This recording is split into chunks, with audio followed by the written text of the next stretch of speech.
말씀 삶 가운데 가득하시기를 주의 이름으로 축원을 드립니다. 자, 순서대로 차분히 하나하나 또 구절구절 살피고 연구하지 않으면 사도행전 뭐 다른 성경들도 마찬가지겠지만 도대체가 무슨 얘기인지 하나도 못 알아먹을 이야기일 것입니다. 아무리 쉽게 설명을 해도 아무리 정확한 설명을 해도 18장에 이르러 18장만 가지고 이야기한다면 과연 어떻게 이해를 할 수 있을까요? 느닷없이 고린도 이야기가 나오고 왜 고린도가 나왔으며 또 그 전 이야기들과 또 그 이야기 그 후의 이야기들을 담고 있는 이 내용들을 통해서 도대체 뭘 어떻게 짐작을 할 수 있을까요? 그러나 우리는 사도행전이 시작되면서 12장 이후 13장부터 지금 계속해서 사도 바울이 선교 일정이라는 것을 알고 차분히 그 지나온 지역들을 1차, 2차, 3차 이제 이후로 로마까지 가는 그 일정들을 틀로 담고 말씀을 나누고 있습니다. 쉽지 않지요. 뭐 누가 본다고 알겠습니까? 그냥 펼친다고 이해를 하겠습니까? 얼마나 또 쉽게 설명을 하겠습니까? 이걸 처음부터 이해하지 못하면 알 수 없는 내용이죠. 그 발걸음이 고린도까지 이르렀다고 이야기하는데 그게 얼마나 감격적이고 그게 얼마나 힘든 여정이었고 그 과정에 무슨 일이 있었는지 뭐 알지도 못하는 채로 고린도 이야기만 또 던져놓는다면 도대체 무슨 의미가 있을지 모르겠습니다. 그런데 어쨌든 그 선교팀 일행의 일정들을 조금이나마 이해하고 있는 이 새벽마다 또 수요일과 금요일마다 이어서 어디에서 어디로 가고 여러분 단순히 이건 선교팀 패키지가 아닙니다. 성지순례가 아니거든요. 그것을 따라서 우리가 지금 함께 그 말씀의 여정과 복음의 여정을 같이 동행을 하고 있습니다. 아마 그 선교팀의 일행이 된 듯한 그런 기분이 드는 이유도 처음부터 우리가 살펴왔기 때문일 것입니다. 드디어 그 발걸음이 어디에 이르게 됐느냐? 고린도에 이르게 됐습니다. 우리는 고린도라는 이름에 참 익숙해 있습니다. 왜냐하면 자주 나오고요. 또 그 당시에 고린도가 상당히 중요한 지역이었고요. 또 의미상으로도 사회적으로 세상적으로 무지막지한 동네이기도 합니다. 엄청난 타락과 엄청난 융성과 엄청난 발전이 있는 그 당시의 문화의 중심이요, 정치요, 아주 여러 가지로 쾌락과 그것으로 인한 타락이 본상지라고도 이야기할 수 있는 항구 도시, 이 고린도란 도시에 도착을 하게 됐습니다. 여러분 그 이전에 우리는 바울이 어디에서 있었는지 이야기를 이미 살폈습니다. 아덴이라는 동네에 있었습니다.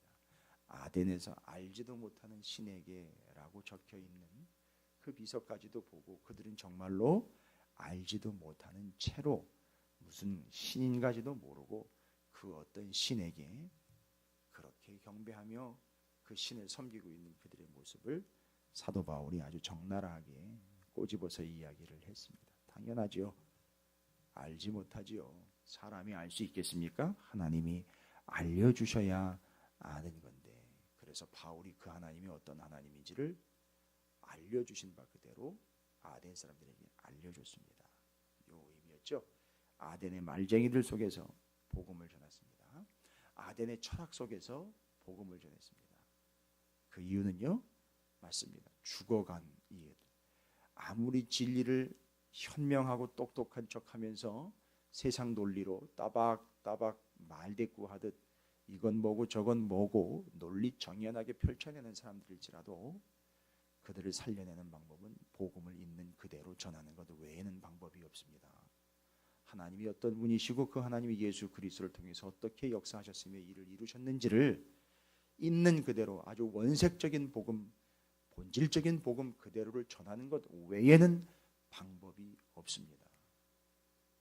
그래서 왜 우리는 바이블 텔러가 돼야 되느냐?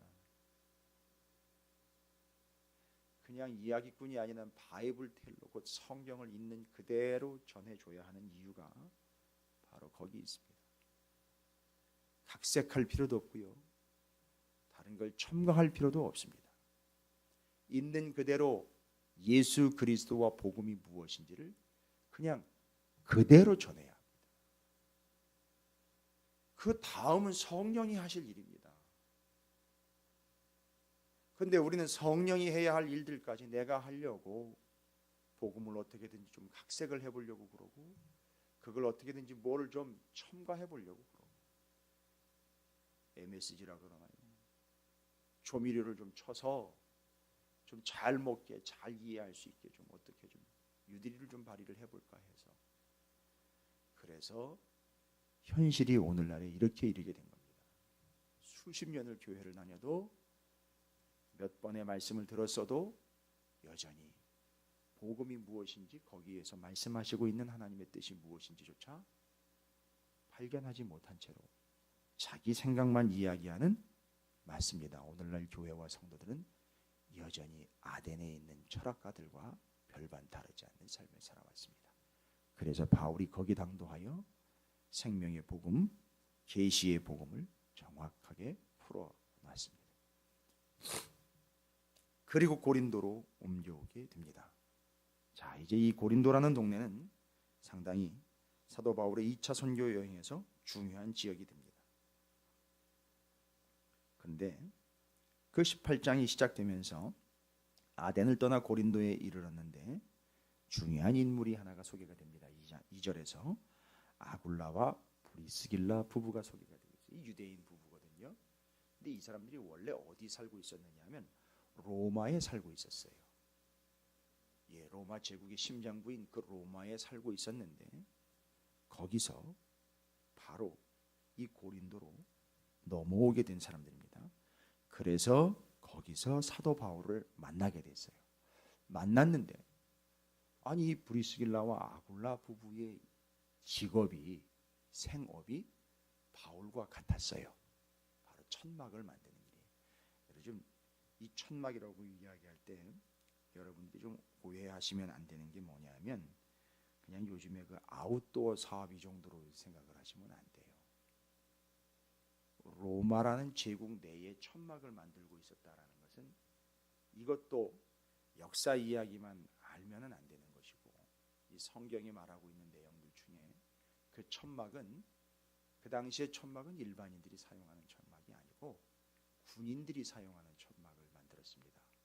왜냐하면 제국이 정복 사업을 감당을 할 때 해외 원정을 가야 되고 이웃나라 원정을 가게 되면 군인들이 훈련을 하거나 주둔을 하게 될 때에 사용하는 천막입니다. 그걸 짓는 거예요. 여러분, 사업적으로 요령과 사업적으로 기지를 발휘하면요, 얼마나 큰 사업으로 펼칠 수 있게 될지 짐작 가능하시죠? 수요가 무제한입니다. 로마의 군대 그 어떻게 수출을 환산합니까? 그리고 로마가 얼마나 큰 정복 사업을 폈는지 정말 교회를 다니지 않건 학문을 공부를 많이 하지 않았던 간에 구별 없이 그건 짐작이 가능한 겁니다.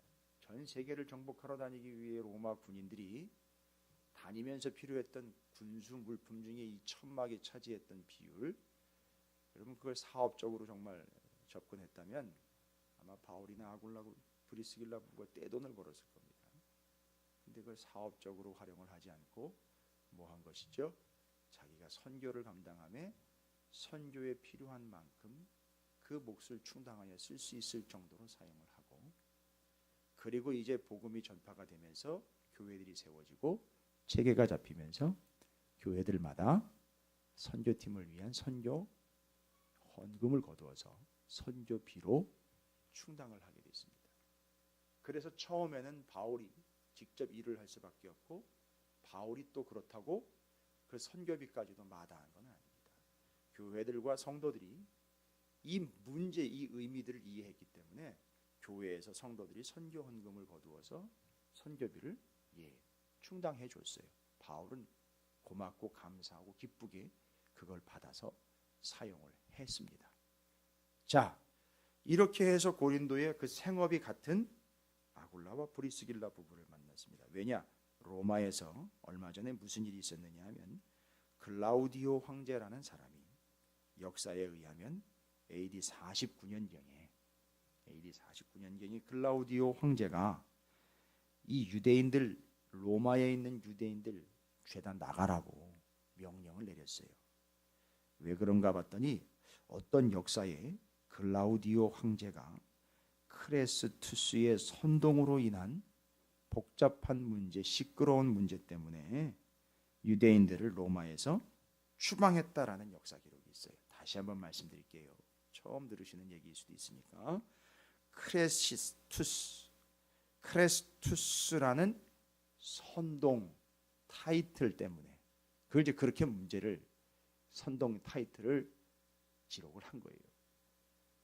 크레스투스, 그 선동이 일어난 이유라고도 할 수 있고 그 사건을 칭하는 일일 수도 있어요. 크레스투스. 그것 때문에 그 크레스투스라는 문제 때문에 유대인들 나가라 그랬어요. 그 크레스투스가 뭔가 봤더니만 나중에 역사가들이 추정하기를 크리스투스를 잘못 발음한 것 아니냐 이렇게 됐어요. 그럼 크리스투스는요? 그리스도. 무슨 문제가 있느냐? 로마에서 예수 그리스도를 믿는 유대인과 그렇지 않은 유대인들이 심각하게 대립을 일으켰던 것 같아요. 그러니까 그 유대인들이 예수를 믿는 자와 믿지 않는 자들의 심각한 대립으로 로마가 시끄러워진 겁니다. 그러니까 글라우디오 황제가 그 로마에서 시끄러운 문제를 해결하려고 그리스도 때문에 시끄러워진 문제로 유대인들 죄다 나가라라고 이야기를 한 거예요. 둘 중에 하나만 나갈 수도 있고요. 둘 다 나갔을 수도 있는데 어쨌든지 간에 유대인들이 예수를 믿는 자들은 확실하게 쫓겨난 것은 사실입니다. 그래서 쫓겨나서 어디로 갈까 그러다가 아굴라와 브리스길라 부부가 로마에 있다가 이리로 들어온 거예요. 고린도로요. 자, 이제 그 이야기를 이해하십시오. 그러나 로마서를 써서 로마에 보냈을 때에는요, 이 문제가 해결됐을 때예요. 다시 그리스도인들이 로마로 들어갈 수 있을 때였습니다. 유대인들도 그렇고요. 그러면 로마 교회는 그 다음엔 어떤 교회가 됐을까요? 잘 보시면은요, 유대인들이 싹 빠져나오고 로마에도 그러면 복음이 들어갔었거든요. 미리 먼저요. 바울이 전하지 않았어요. 어떻게든지 하여튼 와서 복음을 가지고 들어갔든지 누가 가서 복음을 전했는지 간에 로마에는 복음이 먼저 들어갔습니다. 바울이 가기 전에. 그러니까 로마서는 바로 3차 선교 여행 때 써보낸 것 하지만 로마서를 써보낼 때는 이미 로마에 교회가 있었고요. 아니 그 이전에 이미 아굴라 브리스길라 부부 얘기를 들어보니까 이미 복음이 들어갔던 거예요. 바울이 가기 전에. 근데 자기네들끼리 싸움이 난 거죠. 분쟁이 난. 그걸 쫓겨났어요. 그것 때문에.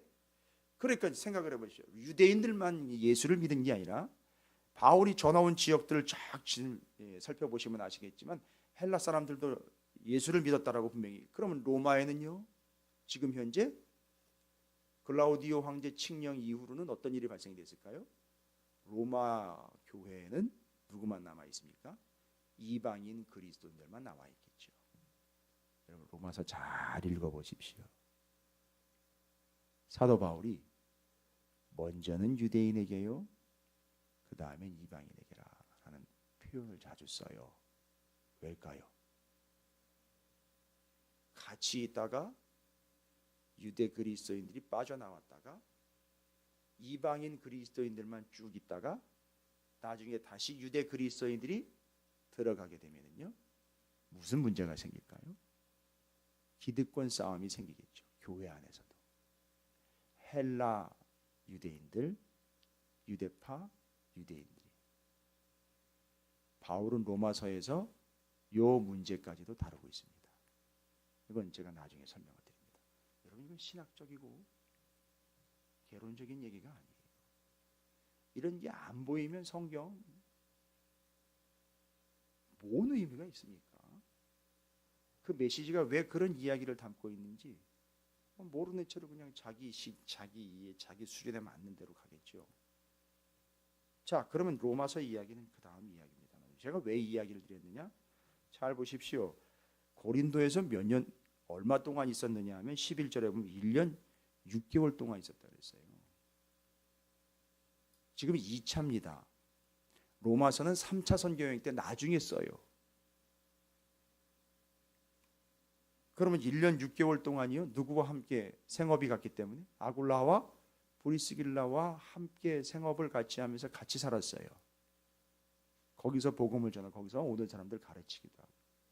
그럼 1년 6개월 동안 충분히 아굴라와 브리스길라 부부를 통해서 어디 이야기를 들었겠죠? 로마의 이야기를 들었겠죠? 바울은 그래서 로마를 잘 파악을 했던 겁니다. 가지도 않고. 그래서 로마서를 3차 선교 여행 때 기록할 수 있었던 겁니다. 가보지도 않은데 그 교회 이야기를 다 해줬겠죠. 아굴라와 브리스길라. 자기가 가보지도 않았는데 나중에 3차 선교 여행 때 또 고린도를 와요. 그때 3차 선교 여행 때 고린도에 와서 한 3개월 머물 때 그때 로마서를 씁니다. 지금은 1년 6개월 머물죠. 나중에 가고 싶어서 3차 선교 여행 때 여기 고린도에 또 옵니다. 거기 한 3개월 머물렀다 그래. 고린도라는 도시는 안 나오고 마케도니아 지역 내려와서 거기 3개월 머물렀다는 거기 바로 고린도예요. 거기서 로마서를 쓴 거예요. 가보지도 않은 거예요.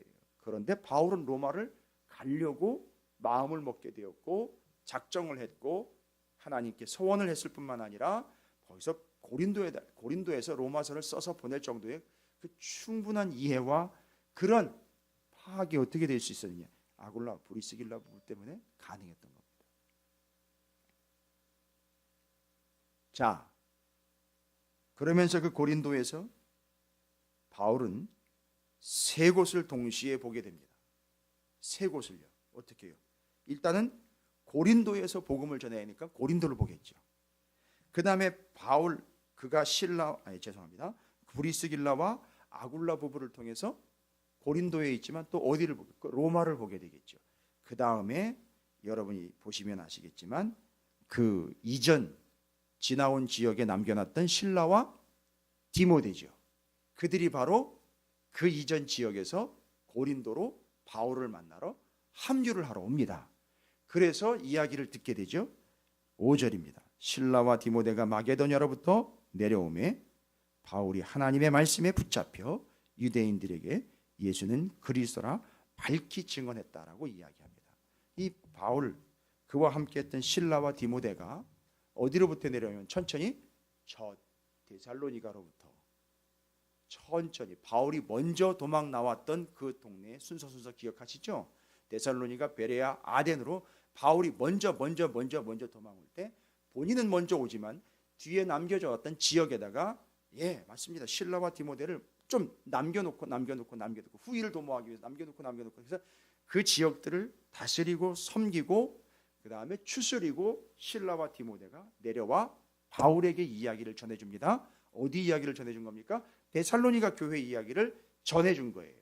그 데살로니가 교회 이야기를 전해받고 그들이 믿음으로 얼마나 견실하게 잘 세워져 가고 있는지를 이야기를 듣고 바로 여기 고린도에서 데살로니가 전후서를 기록을 하게 되는, 그러니까 1년 6개월이라는 시간 동안에 바울은 로마를 파악을 하고 바로 여기서 데살로니가 전후서를 써서 또 보내주는 이런 중요한 거점이 고린도 지역이 되었다라는 겁니다. 그래서 바울은 여기서 세 곳을 동시에 봤다는 거죠. 데살로니가, 고린도, 로마를 보는 거예요. 그런데 재밌는 것은 이제 이야기하려고 하는 것은 바로 이겁니다. 그렇게 소식을 전해 듣고 실라와 디모데가 마게도냐로부터 내려와서 바로 보고를 했습니다. 그들이 어떻게 신앙생활하고 특별히 데살로니가 지역의 성도들이 얼마나 열심히 신앙생활을 잘하고 있는지 얘기를 듣고 바울이요 어떻게 됐죠? 맞습니다. 확신을 갖게 됐어요. 그걸 어떻게 표현한 거죠? 이거죠. 바울이 하나님의 말씀에 붙잡혀라는 거예요. 아니 뭐 그 이전에는 안 붙잡혔습니까? 뭡니까 이 이야기는?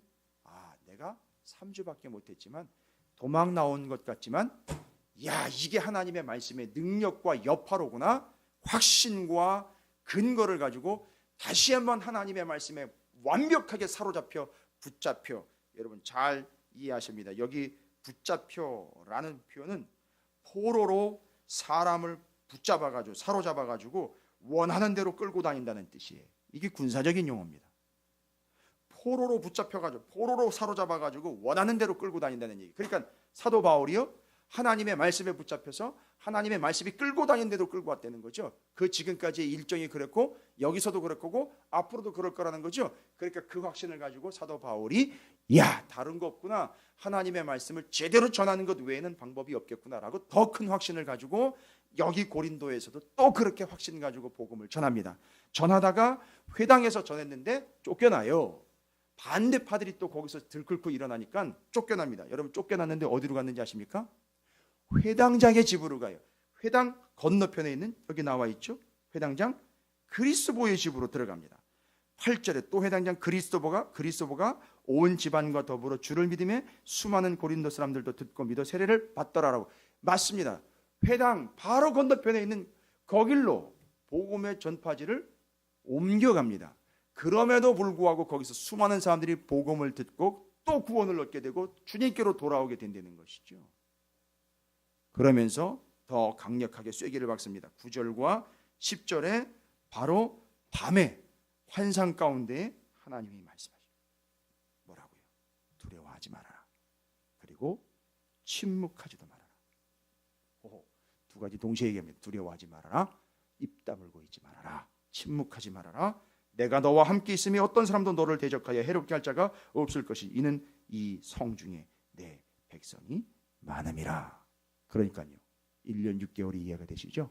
다른 데서는 이렇게 오래 안 있었습니다. 로마, 데살로니가 지나온 지역들, 그 다음에 고린도를 챙겨야 되겠죠? 거기 백성 구원받아야 될 자들이 너무 많다. 또요. 데살로니가 전 후서 써야 되겠죠? 그러니까 1년 6개월 이해가 되시죠? 거기서 충분히 그 일들을 감당하며 중요한 건 뭡니까?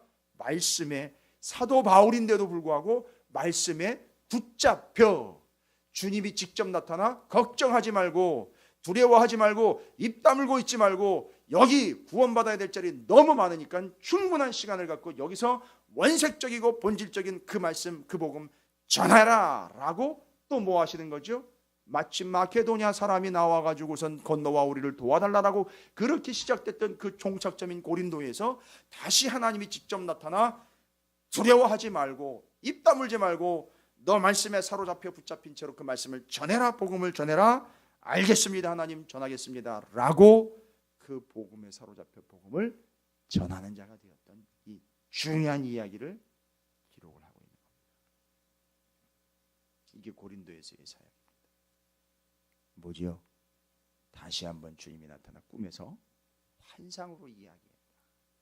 좀 이제 이런 수준을 넘어서 처음에 2차 선교행이 어떻게 시작됐습니까? 자극으로 시작이 됐어요. 여러분 하나님의 자극과 격려가 계속되고 있는 거 보이십니까? 저는 오늘 이 말씀을 이렇게 정리합니다. 하나님의 말씀에 사로잡혀 붙잡힌 자들을 하나님은 지속적으로 자극하시며 격려하십니다. 그리고 그들에게 바라는 건 뭡니까?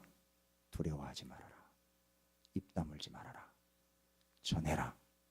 있는 그대로 전해라. 이 성중에 내 백성이 많음이라. 여러분이 그 대상이 되시기 바랍니다. 저는 여러분이 금전적인 유혹이나 삶의 여건이나 조건이나 환경에 붙잡힌 자가 아니라 주의 복음의 말씀에 붙잡힌 자들이 되었으면 좋겠습니다. 그래서 여러분이 하나님의 자극과 격려로 왜 다시 주님이 나타나서 직접 계시하실까요? 고린도가 이제 마지막 시점이기 때문에 그렇습니다. 고린도 끝나면 이제 돌아갑니다. 2차 선교행 시작 때가 마케도냐로 넘어가게 되는 드로아에서의 환상 이야기, 성령께서 막으셨던 일들, 허락지 않으셨던 모든 일들, 자극과 격려의 연속이었습니다. 누구를 자극하십니까? 누구를 격려하십니까? 그 말씀에 붙잡힌 자들을 자극하고 격려합니다. 자극과 격려는요, 의미가 뭘까요? 그냥 찔러대는 게 아니에요. 그 사람을 살리는 겁니다. 여러분들이 의학 드라마나 뭐 이런 걸 많이 보셨을 거예요. 우리나라 옛날 의학 드라마는 허준이라든지 또 요즘에는 그 허준 말고 침을 잘랐던 그 한 분 이야기를 또 담고 있다는데 허준 선생도 인정한 그 침술의 대가 더 뭐라고 그러는데, 예, 바로 그 침을 찔러 죽은 자도 살려내는 것 같은 기가 막힌 침샘. 저는 하나님이 우리를 그렇게 자극하시며 격려하신다라고 믿습니다. 여러분이 그런 존재가 되어 그 생명의 말씀인 복음에 붙잡혀 하나님의 자극과 격려로 살아가시고 감당해내시는 바울과 같은 존재가 되시기를 주님의 이름으로 축복합니다.